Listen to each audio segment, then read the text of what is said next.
Bonjour. Pour l'instant, tout va bien. C'est un petit peu l'idée que l'on pourrait avoir en regardant notre ville. Elle reste dynamique, elle a un grand dynamisme sportif, un grand dynamisme culturel, un grand dynamisme associatif. Commercialement, elle reste une ville attractive alors que beaucoup de villes de la même importance ont perdu leur centre-ville qui s'est désertifié. Mais pourtant, derrière cette apparence de « pour l'instant tout va bien », grattons un petit peu le vernis et on va voir que les choses ne sont pas aussi roses qu'elles paraissent. En fait, notre ville n'a toujours pas réglé de vieux problèmes. Des problèmes de pauvreté, des problèmes de sécurité, des problèmes d'emploi. Et de nouveaux problèmes se sont accumulés. Des constructions anarchiques qui donnent l'impression qu'on construit dans tous les sens sans véritablement comprendre où va la ville. Des voitures qui se sont multipliées et qui engorgent la ville. On peut aujourd'hui, aux heures de pointe, plus circuler de façon correcte. De la pollution qui s'est développée.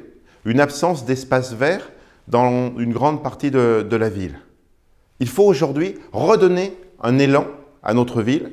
Il faut aujourd'hui arrêter le « pour l'instant ça va » et peut-être se pencher sur le « comment fait-on pour que ça continue d'aller bien demain ?» C'est le projet qu'avec mes colistiers de Villefranche Terre d'Avenir, nous voulons porter pour Villefranche. Réparer la ville, c'est ce qui est au cœur de notre projet et au cœur de nos propositions. Comment réparer la ville? D'abord en travaillant avec les habitants, avec les usagers de la ville. Nous voulons qu'ils puissent participer à tous les projets. Nous voulons aussi qu'ils soient force de proposition, voire force d'action en mettant en œuvre des projets. Nous voulons leur faciliter la vie dans ce cadre-là. Nous allons donc utiliser toutes les ressources de la démocratie participative pour pouvoir associer les citoyens et nous allons mettre pour la proximité à leur disposition des managers de quartier. J'y reviendrai dans un instant.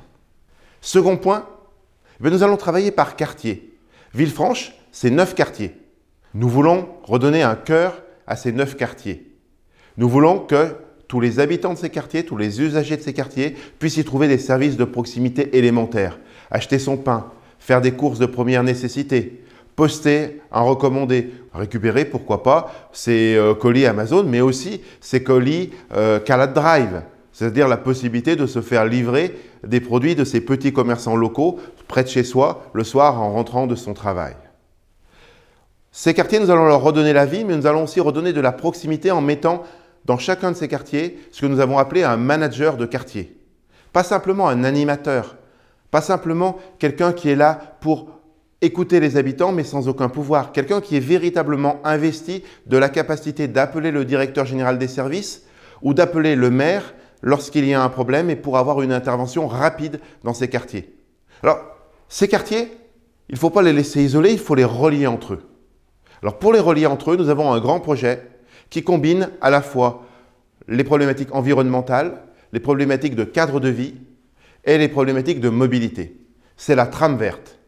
La trame verte, c'est d'isoler un certain nombre de rues qui maillent l'ensemble de la ville et qui permettent de se déplacer d'un quartier à l'autre dans la ville, que nous allons transformer en grand parc tout en longueur, avec sa voie pour circuler à pied, en poussette, en fauteuil roulant, mais aussi sa piste cyclable pour circuler en vélo, et juste l'accès aux riverains pour les automobiles. Ces voies apaisées vont donner un autre visage à notre ville, à la fois en relier les différents quartiers, et à la fois apporter une image plus verte, plus naturelle, plus apaisée de la cité. Alors, puisque nous parlons mobilité, il faut aussi parler du plan de circulation qui est complètement à revoir. Nous voulons séparer dans les voies de circulation 3 types de voies. Ceux de la trame verte, dont nous avons déjà parlé, celles des voies de transit, qui permettent de traverser rapidement la ville et que nous voulons fluidifier en limitant le nombre d'arrêts des voitures sur ces voies. Et puis les autres, que nous allons pouvoir apaiser en généralisant dans ces voies de desserte des quartiers la zone 30 et en partageant les voies, en les mixifiant pour qu'on puisse circuler harmonieusement en voiture, en vélo ou à pied. Rendre de la vie dans les quartiers, c'est trouver un minimum de services, c'est pouvoir y circuler de façon apaisée, mais c'est aussi qu'il y ait de la vie. Et pour qu'il y ait de la vie, il faut qu'il y ait de l'activité. Nous voulons réintroduire de l'activité dans les différents quartiers. Jusqu'alors, elle a été plutôt chassée par les nouvelles constructions dans les périphéries. Nous voulons qu'elle retrouve sa place dans la ville, que des personnes travaillent dans la ville. Ce qui est vrai pour les quartiers est vrai pour le cœur de ville. Nous voulons de nouveau que des personnes viennent travailler dans le cœur de ville, dans des emplois tertiaires, pour qu'ils puissent faire vivre la ville dans la journée. Pour le développement économique de notre ville, nous pouvons nous appuyer sur le dynamisme extraordinaire de la métropole de Lyon. Mais celle-ci est aussi un risque, le risque de nous attirer vers elle et de faire de nous une simple ville périphérique et une simple cité dortoir. Nous pensons que nous pouvons trouver le meilleur des deux, attirer vers nous un certain nombre d'habitants et un certain nombre d'entreprises de la métropole qui vont trouver un cadre de vie exceptionnel dans notre ville et dans notre bassin de vie, mais qu'en même temps nous pouvons préserver notre identité parce qu'elle s'inscrit dans l'ADN de la ville. Il faut simplement permettre aux nouveaux habitants de s'y assimiler plus rapidement en s'appuyant sur nos traditions. Pour conclure, vous avez une alternative pour les 15 et 22 mars prochains.